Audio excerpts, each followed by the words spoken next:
Vamos chegando ao fim da nossa abençoada vigília. Tenho certeza que ao longo dessas mensagens você deve ter percebido que Deus está chamando você a uma decisão. Porque o tempo se aproxima, porque o dia do encontro está chegando. E Deus quer que você esteja pertinho dele desde já. Eu quero convidar você mais uma vez para uma oração. Porque vamos abrir a palavra de Deus pela última vez nessa noite. E gostaríamos de solicitar de Deus o envio de um poder adicional para que nós possamos realmente ouvir o convite dele, para que estejamos com os ouvidos bem atentos, agora que nos aproximamos da meia-noite, momento significativo, e para que o Espírito Santo nos ajude a extrair de sua palavra, a palavra que ele inspirou, a mensagem que precisamos ouvir neste momento. Feche os olhos mais uma vez e falemos com o nosso Deus. Bom Pai, querido Deus, nosso Criador, estamos nos aproximando do fim desta vigília e também cremos que estamos nos aproximando do fim da história do pecado neste mundo. Agora vamos mais uma vez abrir a Tua Palavra e pedimos, Senhor, que o mesmo Deus Espírito Santo que a inspirou, que guiou os profetas, os apóstolos, os autores inspirados, possa agora iluminar nossa mente e tornar-nos receptivos à Tua mensagem. Que a Tua palavra fale forte agora, não o ser humano, mas o Teu Santo Espírito. Que Ele visite, pois Ele é onisciente, onipresente, onipotente, que Ele visite cada pessoa das milhares que estão nos acompanhando neste momento, em cada quarto, em cada sala, em cada dispositivo. Que neste momento o Espírito Santo fale a todas essas pessoas e promova um reavivamento, uma transformação de vidas e as convide a uma entrega definitiva a Jesus. Nós oramos em nome dele. Amém. Amém. É só um pouco mais, falta realmente muito pouco. Você deve ter percebido ao longo desses estudos, dessas vigílias que foram organizadas aqui no NASP Campus Engenheiro Coelho. E ao estudar livros como este que estamos mencionando aqui ao longo dessas horas, Preparação para a Crise Final, ou então Eventos Finais, um livro muito bom também. Eu estive relendo agora nesse tempo de pandemia, que mensagens maravilhosas. Mas mais do que isso e acima de tudo isso, ao estudarmos as profecias apocalípticas bíblicas, nós percebemos realmente que é só mais um pouco, que falta um pouco, para que nosso Senhor venha e possamos então ter aquele grande encontro com o nosso Salvador. Eu louvo a Deus porque no finzinho do Apocalipse, a última tônica que João dá ali no livro do Apocalipse, é justamente a de que nós contemplaremos o rosto do nosso Deus. Esse reencontro realmente deve ser aquilo que faça arder o nosso coração. Um dia nós conheceremos nosso Deus pessoalmente, face a face, já glorificados, poderemos ver a glória de Deus. Mas enquanto esse dia não vem, que recados o Senhor tem para nós? Que convites Ele nos faz? Que advertências também o Senhor nos dá? Para que estejamos prontos, preparados para esse grande dia. Eu quero convidar você a abrir a Bíblia comigo agora em Apocalipse capítulo 3. Vamos lá para Apocalipse, para que nós possamos ler juntos o recado de Deus, para que possamos nos preparar adequadamente para a sua vinda. Apocalipse capítulo 3, eu vou ler aqui versos 14 a 22. Já abriu sua Bíblia? Vamos lá, vou esperar você pegar seus óculos, se for o caso como eu. Esperar você abrir a palavra de Deus, porque é importante que leamos juntos. É importante ler a Bíblia, sabia disso? É a carta de amor de Deus. Verso 14. Ao anjo da igreja em Laodiceia escreve: estas coisas diz o Amém, a testemunha verdadeira. Sabe quem é esse? Jesus, o próprio Jesus. Ou seja, o que nós vamos ler agora é um recado de Deus, do Filho de Deus, da segunda pessoa da divindade, aquele que morreu por nós na cruz e nos ama profundamente. É um recado dele, dado aqui por intermédio de João. Conheço tuas obras, que nem és frio nem quente. Quem dera fosses frio ou quente. Assim, porque és morno, e nem és quente nem frio. Estou a ponto de, louvado seja Deus porque ele não vomitou ainda. mas ele está a ponto. Deus aqui usa elementos antropomórficos, da nossa linguagem humana, para que possamos entender os seus sentimentos, os sentimentos que vão no coração de Deus. Estou a ponto de vomitar-te da minha boca. Pois dizes, estou rico, abastado, não preciso de coisa alguma. E não sabes que tu és infeliz? Sim, miserável, pobre, cego e nu. Se parasse por aqui, seria um texto triste demais. Mas agora a gente vê o amor de Deus para com uma igreja que se acha tão rica, tão abastada, tão carente de nada, porque tem tantos recursos, tantas facilidades, tantos privilégios em relação àqueles que nos antecederam como os pioneiros. Louvado seja Deus, porque daqui para frente, Deus, ele se compadece dessa igreja e a aconselha. Verso 18: aconselho-te que de mim compres o quê? Ouro refinado pelo fogo, para te enriqueceres, vestiduras brancas para te vestires, a fim de que não seja manifesta a vergonha da tua nudez, e colírio para ungires teus olhos, a fim de que vejas. Eu repreendo e disciplino a quantos amo. Sê, pois, zeloso e arrepende-te. Eis que estou à porta e bato. Se alguém ouvir a minha voz e abrir a porta, entrarei em sua casa e cearei com ele e ele comigo. Ao vencedor darei-lhe sentar-se comigo no meu trono, assim como eu também venci e me assentei com meu Pai no seu trono. Que mensagem poderosa! Deus, ele primeiro chama a atenção para a condição dessa igreja. A sétima igreja aqui, na sequência de 7 no Apocalipse, ela representa a igreja final, a última igreja, o último período da história cristã. É uma igreja que tem tantos privilégios e por isso talvez até se deite num berço esplêndido e se ache tão rica, mas na verdade carece do maior dom que o céu quer derramar em resposta à oração, o Espírito Santo. Então, Deus mostra que ama essa igreja, mesmo sendo assim tão complicada, mesmo sendo uma igreja morna, uma igreja talvez formalista. É uma igreja que melhor seria fosse quente, obviamente, ou fria, porque quem está frio percebe que precisa ser aquecido, mas o morno fica ali, naquela condição de mais ou menos. Deus não quer cristãos mais ou menos, Deus quer cristãos de verdade, inteiramente fiéis, entregues totalmente a Ele. Então Ele diz, eu te aconselho porque eu te amo, filho. Eu falo com você nessa noite porque eu te amo, e eu quero te propor que compres. Claro que esse comprar aqui é só uma formalidade, porque já foi pago. Jesus na cruz já comprou para nós, e Ele oferece então esses dons maravilhosos, ouro, vestes brancas e colírio. E depois Ele faz um convite, Ele se convida na verdade, olha, eu estou aqui à porta, batendo, abre o coração para mim, abre a sua mente para mim. Você percebe que Jesus é um gentleman? Você percebe que Jesus é muito educado? Ele não força as coisas como Satanás faz, Ele não arromba portas, Ele não se infiltra como Satanás faz. Jesus, Ele pede permissão. Jesus bate a porta do coração, e Ele está batendo agora no seu coração. Você está ouvindo? Ele está agora aí postado, talvez do lado de fora da sua casa.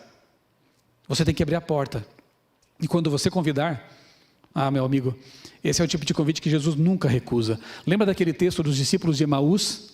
Jesus caminhando com os discípulos ali por quase 12 quilômetros, e chega um momento em que Ele, educadamente, não vai se convidar, faz de conta que vai seguir caminho. Os discípulos haviam sido cativados por Jesus, todo mundo que tem contato com Jesus é cativado por Ele, e convidam, Senhor, fica mais um pouco, está tão boa a conversa aqui, vamos ali em casa.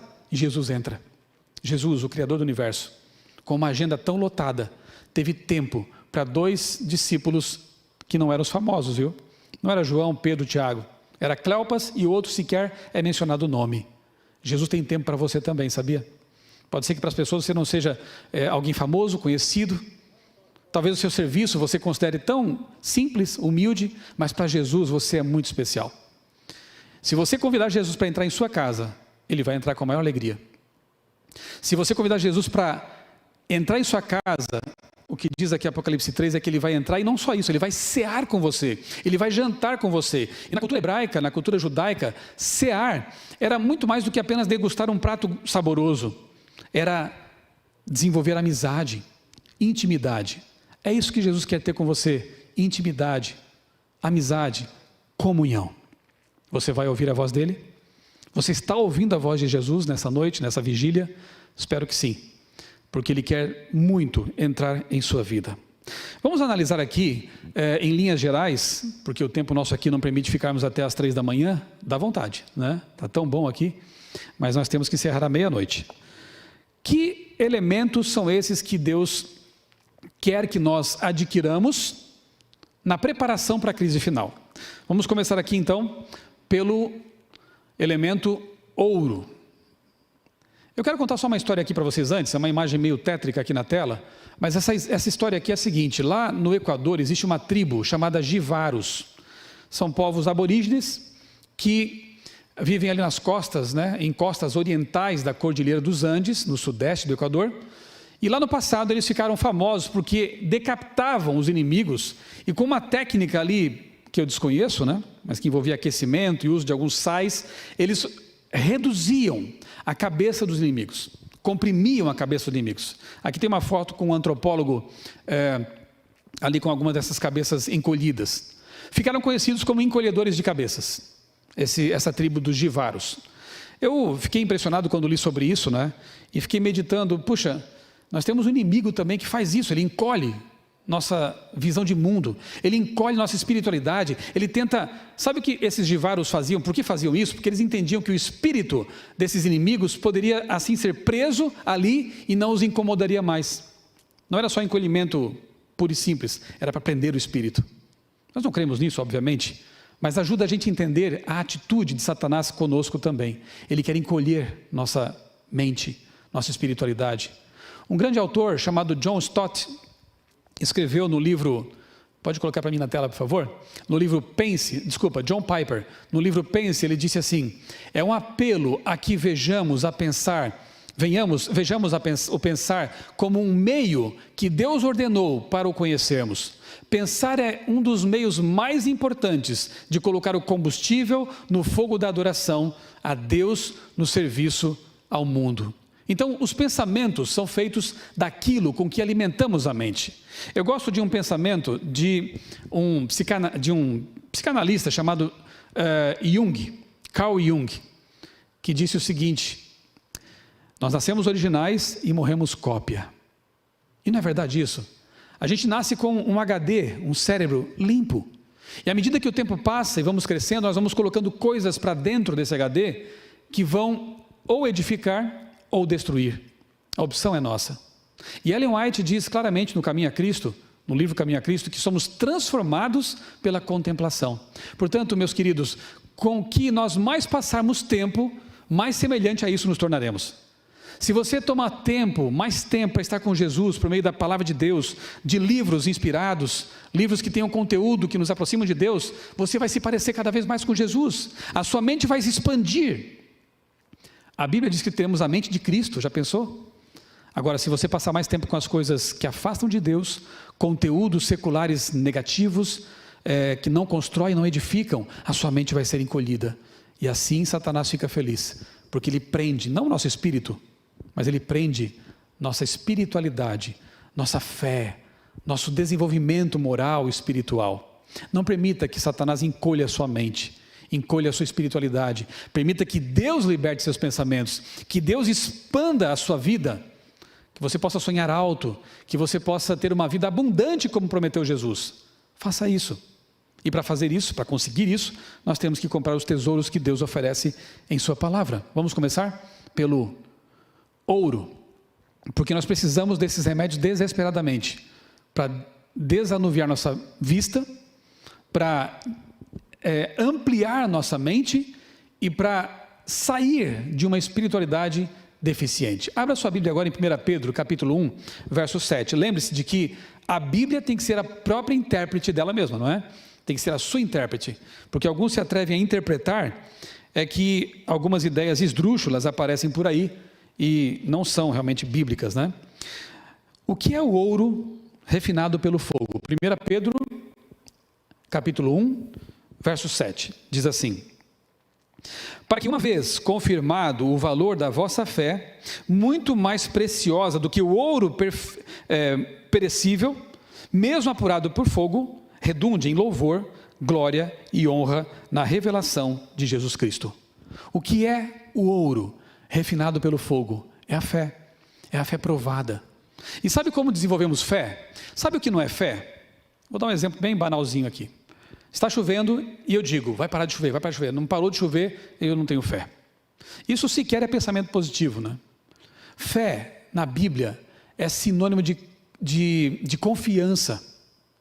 Fé é o que Paulo fez quando pediu a Deus 3 vezes para ser curado de uma doença desconhecida, um espinho na carne, e Deus respondeu, minha graça te basta, meu filho, porque no seu caso, eu, que sou soberano em sua vida, entendo que é uma bênção essa limitação. E Paulo se aquietou e aceitou. Isso é fé. É preciso ter muito mais fé para aceitar os planos de Deus para nós, do que para determinar coisas a Deus. Isso não é fé, isso é arrogância, isso é qualquer outra coisa menos fé. Fé é confiança, e eu só confio em quem eu conheço. Portanto, para você desenvolver sua fé, você tem que ler a Bíblia, você tem que orar mais, você tem que se relacionar com esse Deus a quem você precisa conhecer. E quanto mais o conhece, mais a fé se desenvolve. As provas da vida servem apenas para burilar essa fé, aprimorar essa fé. Então esse ouro que Deus requer que nós adquiramos é a fé profunda que alguém desenvolve quando conhece a Deus, quando mantém comunhão com Deus. Nós temos mais remédios aqui, né? Temos também as vestiduras brancas. O que são?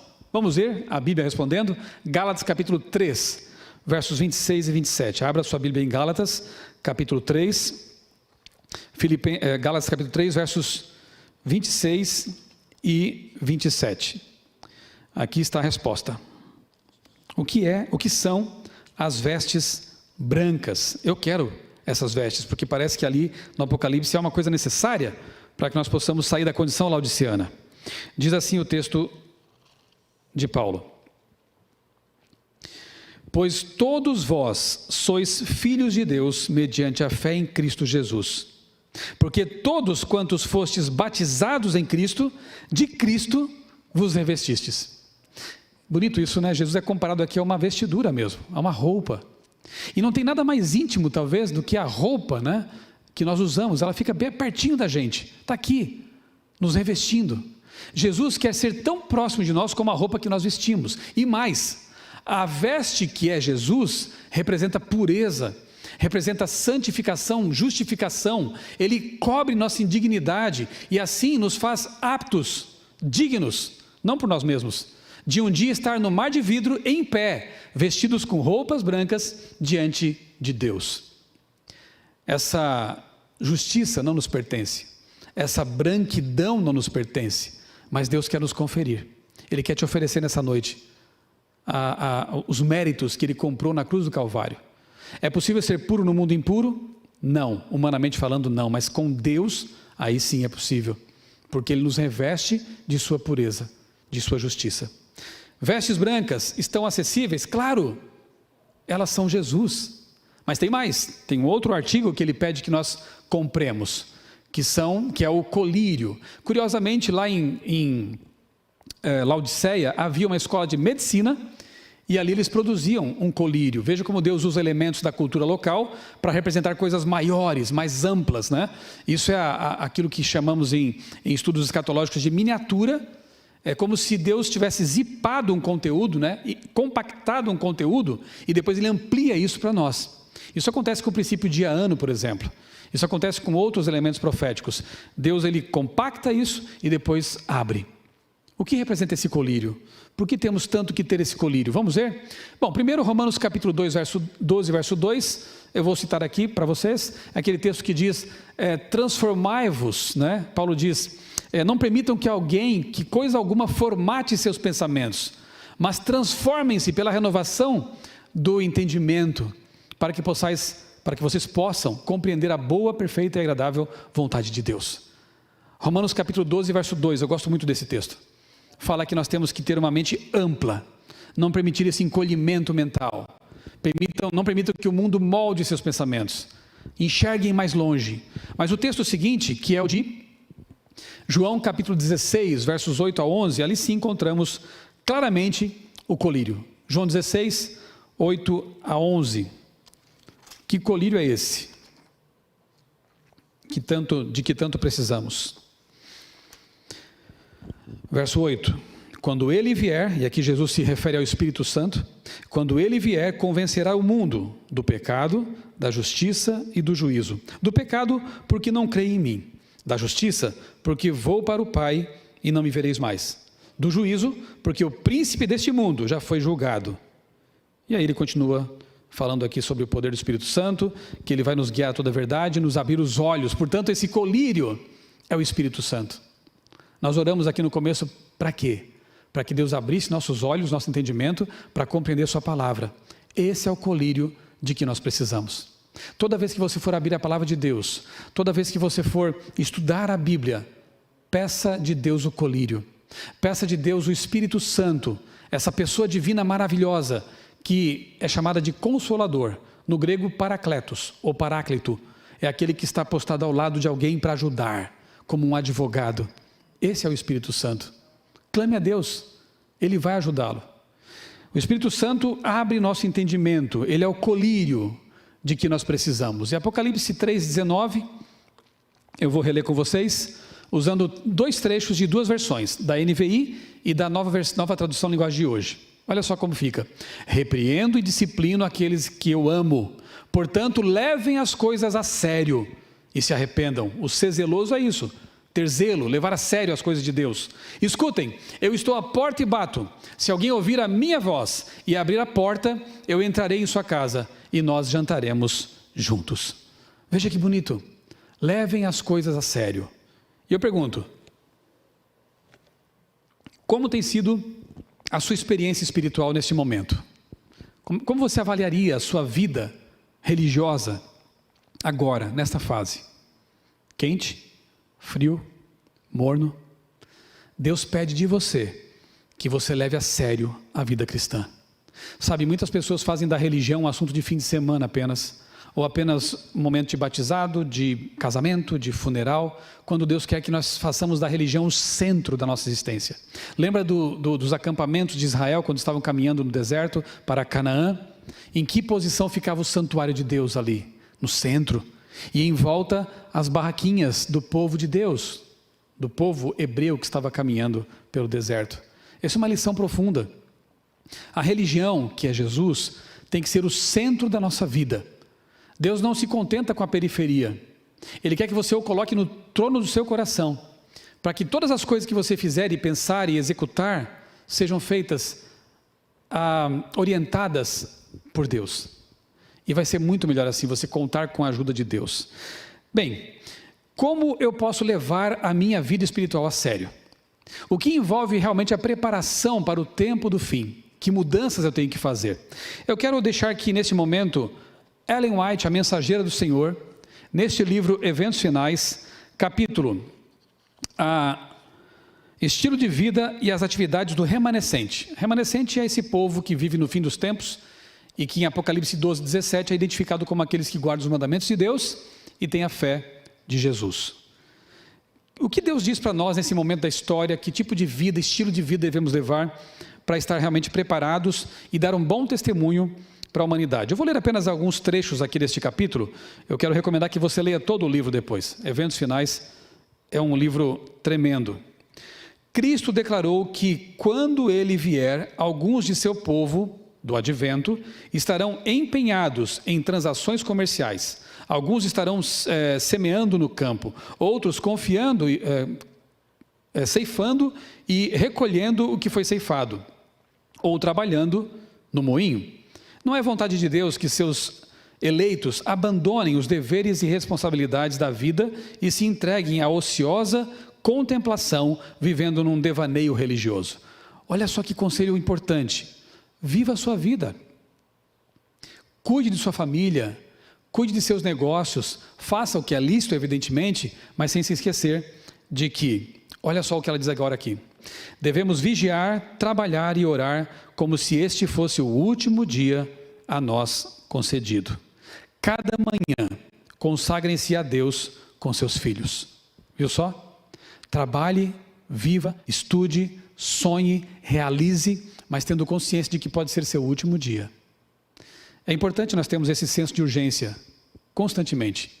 A vida é tão frágil, tão fugaz, e nós precisamos estar sempre clamando a Deus. Eu não tenho coragem, sinceramente, de me levantar pela manhã, ir para o dia de trabalho sem pedir a bênção de Deus e a proteção dele para os meus filhos, porque o mundo é tão hostil, tão perigoso. Peça a Deus todos os dias a bênção para aquele dia. Ela fala aqui também da dedicada observância do sábado. Como você tem guardado o sábado? Você tem realmente levado a sério esse mandamento tão importante, que nos faz pensar em Deus toda semana como o Criador do universo, o memorial da criação? De pôr do sol a pôr do sol temos essa bênção maravilhosa. Ela fala também da fidelidade com os nossos recursos. À medida que nos aproximamos do fim do tempo, aumentam continuamente as necessidades da obra, porque nós precisamos terminar essa obra, pregar o Evangelho, mais ministros, mais pregadores, mais obreiros. E aí a nossa fidelidade nos dízimos e ofertas é tão importante para isso. E é tão gostoso devolver aquilo que Deus nos deu graciosamente, uma parte disso, sabendo que esse recurso será usado na pregação do Evangelho. Fidelidade. Deus nos prova nesse assunto, concedendo-nos bens para que o uso que fizermos deles possa revelar se nos poderão ser confiadas as riquezas eternas. Deus nos prova nesse aspecto. Ela fala aqui também sobre a questão o povo de Deus dá valor à saúde. Eu já falei na primeira mensagem que preguei aqui, e aqui ela enfatiza o seguinte, que chá, café, fumo e álcool precisam ser apresentados como transigência pecaminosa. Não podemos pôr a carne, ovos e manteiga e queijo em pé de igualdade com esses artigos, porque aqui ela condena os entorpecentes mentais. Eu já falei aqui e repito, nós temos que ter uma mente limpa, clara, para discernir a vontade de Deus. Então tudo aquilo que entorpece nossos pensamentos, que atrapalha a atividade neuronal, deve ser abandonado, para que tenhamos uma mente clara, a fim de discernir a vontade de Deus. A verdadeira temperança, define Ellen White, nos ensina a dispensar inteiramente todas as coisas nocivas e usar adequadamente aquilo que é saudável. Tremendo conselho. Ela fala mais aqui sobre outros aspectos, por exemplo, o culto familiar. Como está esse assunto na sua casa? Uma vez a minha esposa escreveu um pequeno artigo com o título Janelas para o Céu. E ali ela compara o culto familiar com pequenas janelas que abrimos diariamente em nosso lar para o céu. É como se pegássemos nossos filhos e apontássemos a visão deles para o céu. Filhos, é ali o nosso lar, é para lá que nós vamos. Não podemos negligenciar esse momento especial em família, buscar a Deus, orar, ler a Bíblia, culto familiar. Ao fim da tarde e pela manhã, una-se com os filhos no culto a Deus, lendo sua palavra e cantando o seu louvor. Ensine-os a memorizar a lei de Deus. Pais, temos seguido esse conselho? Temos nos desincumbido dessa obra? Pais, sacerdotes do lar, assuma esse papel. É o que Deus espera de você. Recriação aprovada por Cristo. Ela diz: os cristãos têm ao seu dispor muitas fontes de felicidade e podem dizer com certeza infalível quais são os prazeres lícitos e corretos. Podem desfrutar de recreações que não dispersem a mente ou comprometam a espiritualidade. Não iludam, nem tragam como consequência uma triste influência que destrua o respeito próprio ou os impeça de ser úteis. Agora presta bem atenção nessa frase. Caso possam levar consigo Jesus e manter-se em espírito de oração, estarão perfeitamente seguros. Pergunto, assim que acabasse a pandemia, quais serão os ambientes que você vai frequentar? Se você puder levar Jesus até ali, e ali fazer uma oração sincera, tudo bem. Agora, se você achar que Jesus não é compatível com esse ambiente, não é bom estar ali. Cuidado com as recreações. Os únicos entretenimentos seguros são aqueles que não afastam os pensamentos sérios e religiosos. Os únicos lugares seguros de ajuntamento são aqueles aos quais podemos levar Jesus conosco. Sabe o que caracteriza os 144 mil? São aqueles que seguem Jesus para onde quer que ele vá. Então comece agora a treinar para isso. Comece agora a fazer exatamente isso. Ande com Jesus em qualquer lugar, para onde você for. E se Jesus for incompatível com aquele ambiente, não esteja por lá. Ela fala também sobre vestuários e adornos, um assunto tão pouco falado, né? Mas ela também diz que não deve ser o principal assunto de nossas pregações, obviamente. Porém, o conselho é o seguinte, que nossas irmãs, obviamente que os irmãos também devem levar a sério isso, devem se vestir com simplicidade, devem se trajar com roupas modestas, com simplicidade e sobriedade. Temos que dar ao mundo um exemplo vivo do adorno interior da graça de Deus. Ah, mas Deus vê o coração. Ele vê, eu não. Olha só, a aparência exterior mostra o que está no coração. Então nos trajemos como mensageiros de Deus, como povo remanescente. Na verdade, Deus deve converter nossas panelas, nossos guarda-roupas, tudo o que envolve nossa vida, a começar pelo coração, que seja uma expressão da conversão interior. Ela fala aqui também sobre a importância da unidade. Veja que importante. Ela diz que aqueles que acham que têm uma nova luz, algumas ideias diferentes, devem submeter isso aos irmãos mais experientes. E se esses irmãos considerarem que essas ideias ou supostas novas luzes não convêm à igreja, que essa pessoa humildemente aceite esse conselho, porque, como diz a Bíblia, na multidão de conselheiros há segurança. Provérbios 11:14. Mas alguns procuram agir independentemente da igreja que Deus estabeleceu. E isso é um perigo para a igreja e para si, para essas pessoas. Vejam que coisa séria aqui, ó. Surgirão homens e mulheres proclamando possuir alguma nova luz ou alguma nova revelação, e cuja tendência é abalar a fé nos marcos antigos. Nossa igreja é historicista, nossa igreja tem um entendimento profético que foi respaldado por visões proféticas.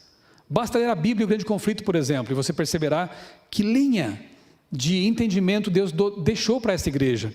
Mas há pessoas que não se contentam com isso e querem então trazer essas, aspas, novas luzes.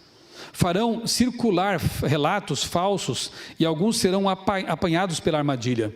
Temos que ser vigilantes, atentos contra toda forma de erro, pois Satanás está constantemente buscando afastar as pessoas da verdade. Evitemos a dissensão. Deus trabalha com uma igreja, não com indivíduos de forma independente. Deus, ele trabalha com, sim, uma certa diversidade, mas na unidade. Nós temos que entender que ele tem um povo na terra, e devemos pertencer a esse povo, e caminhar com esse povo, e pregar a mensagem que Deus revelou a esse povo. E finalmente, na última página desse capítulo, ela diz: em nosso falar, em nosso canto, em todos os nossos cultos espirituais, devemos revelar a calma, a dignidade e o piedoso temor, que atua em todo o verdadeiro Filho de Deus. Muito importante isso, muito bonito. Preparação para a crise final. A vida, o estilo de vida do remanescente. Devemos nos preocupar com essas coisas. Devemos pedir que Deus nos ajude a fazer primeiro um reavivamento e depois, consequentemente, uma reforma em nossa vida. Eu quero concluir, antes de chamar aqui o Quarteto Arautos do Rei para cantar a última música, lendo um texto que eu acho que você sabe até de memória. E às vezes, por sabermos de memória certos textos, parece que nós passamos por alto a mensagem profunda que eles contêm. Eu quero fazer um exercício com você nesse momento. Vamos ler aqui João capítulo 14, de 1 a 3, como se fosse a primeira vez. Tente agora esquecer que você já conhece esse texto. Como se você estivesse ouvindo essas palavras de Jesus, porque foram proferidas por ele, naquela última ceia, o jantar de despedida, as últimas palavras. Como se você estivesse ouvindo pela primeira vez esse recado de Deus. Não se turbe o vosso coração. Credes em Deus, crede também em mim. Na casa de meu pai há muitas moradas. Se assim não fora, eu vou-lo teria dito. Pois vou preparar-vos lugar. E quando eu for e vos preparar lugar, voltarei e vos receberei para mim mesmo, para que onde eu estou, estejais vós também. Eles estavam com o coração pesado, porque estavam percebendo que o clima naquele jantar estava também pesado. Era uma despedida, afinal de contas. E naquele momento Jesus disse palavras que ecoam aqui no século 21. Não se turbe o vosso coração, não fique com o coração pesado. Sim, o mundo está enfrentando uma pandemia horrível. O mundo está enfrentando rumores de guerras. O mundo está se demonstrando um lugar que sempre foi, instável, inseguro. hostil, mas não fique preocupado, porque eu estarei convosco todos os dias, até a consumação do século. Ele diz isso no fim do Evangelho de Mateus. E aqui ele diz, não fique com o coração pesaroso, pesado, turbado, porque eu voltarei. E sabe, querido, esse Jesus, o meu Jesus, nunca mentiu. Tudo o que ele prometeu, ele cumpriu. Ele prometeu que ressuscitaria, ressuscitou. Prometeu que morreria na cruz, anunciando isso aos profetas séculos antes. Morreu na data exata na cruz. E ele prometeu voltar. Eu não duvido. Ele vai voltar. Ele empenhou sua palavra. Eu voltarei. Não vos deixarei órfãos. E quer saber? Falta pouco. É só um pouco mais. Eu sei que todos têm sonhos que alimentam em relação com esse evento especial, a volta de Jesus. Eu tenho certeza que você que está me ouvindo deve estar aguardando esse dia, porque talvez seu papai, a sua mamãe, um avô querido, ou um filho mesmo, tenha morrido, tenha adormecido para esse mundo. Eu quero partilhar com você uma cena que para mim é muito especial. Eu a contemplo pela fé. Nós somos 3 filhos. Eu tenho 2 irmãs e eu sou o único filho homem, eu sou o mais velho. Só que antes de eu nascer, minha mãe teve um bebê. O nome dele era Marcelo. Lamentavelmente, teve complicações no parto.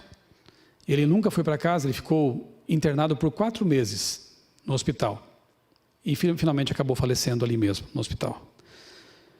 Quando éramos crianças, a gente evitava falar com a mãe sobre esse assunto, porque obviamente causava dor ao coração dela. Ela ficou tão abalada que quando eu nasci, acho que 2 anos depois, ela pensou que era meu irmão, de novo. Queria até pôr em mim o nome de Marcelo. Os parentes a dissuadiram disso. Ela não conhecia essa mensagem. Nós fomos conhecer essa mensagem maravilhosa quando eu tinha 18 anos. E era um assunto tabu, realmente, porque a gente sabia que isso causava muita dor ao coração dos meus pais. Pense em voltar para casa sem o bebê, sem o primeiro filho. Eu só fui entender realmente um pouco do que isso significa quando eu tive a minha primeira filha. De entender realmente o valor, a preciosidade que são os filhos. Sabe, eu tive o privilégio de dar estudos bíblicos para minha mãe. Foi a primeira pessoa, ela e minha irmã mais nova, as primeiras pessoas para quem eu dei estudos bíblicos quando eu não era ainda batizado na igreja adventista. Quando nós chegamos ao assunto do estado do ser humano na morte, e entendemos que os mortos vão ressuscitar incorruptíveis, e mais, quando lemos um texto maravilhoso em que Ellen White diz que os anjos vão colocar no colo das mamães os bebês que morreram, isso foi para nós muito precioso. Essa é a cena que eu espero ver, depois de contemplar Jesus, depois de receber um abraço do meu Salvador. Eu quero estar bem pertinho, para conhecer o irmão que eu não conheci, mas mais do que isso, para ver o rosto da minha mãe nesse momento. Eu sei que muitas pessoas que estão me ouvindo nesse momento também têm seus sonhos, suas esperanças. E eu quero dizer para você que falta pouco para a realização desse sonho. Creia, abra o coração para Jesus. Nada nesse mundo se compara com o que Ele quer oferecer para você. É só um pouco mais. Eu vou chamar aqui o quarteto. Eles vão cantar a última música, só que não vai ser apenas uma música. Vai ser a última, nesta noite pelo menos, oportunidade que Deus vai lhe dar de aceitar Jesus como Salvador, de colocar sua vida em dia com Deus, de comprar o ouro, as vestes brancas e o colírio para a sua vida. É um momento em que você pode, se quiser, se ajoelhar, aí ao pé da cama, na sua sala, onde você estiver, se for possível, se ajoelhe. Ouça a voz de Deus nesse momento chamando você, a reconsagração. Falta pouco, e Ele quer que você esteja preparado para esse grande dia, para esse grande reencontro. Você aceita o convite? Ouça a voz de Deus, mais uma vez, tocando a porta do seu coração, ali Jesus está pertinho de você. E ao o quarteto cantar, quando você sentir realmente esse desejo de se entregar a Jesus, como eu fiz há quase 30 anos, Nunca me arrependi dessa decisão. Foi a melhor coisa que eu fiz na minha vida. Aceitar Jesus como meu Salvador. E ver a minha família também se entregando a Jesus. É a melhor coisa do mundo. É o seu momento. Você pode fazer isso também. Enquanto os arautos cantam, aceite, atenda o chamado do Salvador.